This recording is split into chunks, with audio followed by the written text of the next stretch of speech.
ఇక్కడ ఎలా ఉంటుందంటే, నీ శరీరం దేవుడి ఆలయం, నువ్వు దాన్ని కాపాడుకోవాలి. నువ్వు కానీ కాపాడుకోవాలి. చెప్పండి, ఒక త్రాగుతూ నడుచుకుంటూ వెళ్ళిపోతున్నాడు.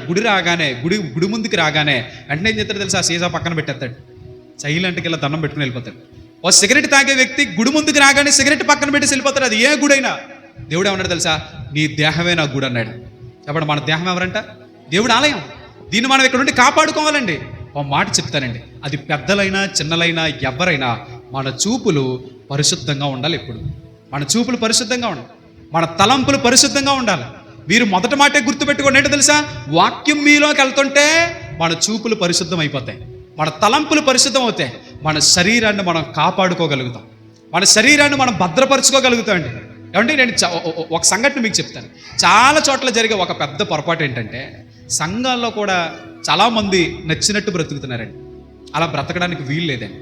ఒకవేళ దేవుడు ఈ మధ్యాహ్నం మనతో మాట్లాడుతుంటే అలా ఉండటానికి వీలు లేదు. కారణం ఏంటంటే, ఇది యేసు ప్రభు తన రక్తం పెట్టుకొనుక్కున్న సంఘం ఇది. తెలుసండి, ఆయన రక్తం కార్చిన సంఘం ఇది. మన చూపులను బట్టి ఆయనకి దెబ్బలు తగిలినాయంట. మన తలంపులను బట్టి ఆయన తలపే ముళ్ళ కిరీటం పెట్టారంటండి. మన నడతలను బట్టి ఆయన కాళ్ళకి మేకులు, మన చేతులను బట్టి ఆయన చేతులకి మేకులు. ఇన్ని తగిలించుకున్న సంఘం ఇది. తన రక్తం పెట్టి కొన్న సంఘంలో ఇష్టానుసారంగా ఆలోచించే వాళ్ళు ఉండకూడదు, ఇష్టానుసారమైన ఆలోచనలు ఉండకూడదు. నచ్చినట్టు మనం బ్రతకడానికి వీలు లేదు. పరిశుద్ధతలో మనల్ని మనం కాపాడుకోవాలి, పరిశుద్ధతలో మనల్ని మనం కట్టుకోవాలన్నాడు దేవుడు.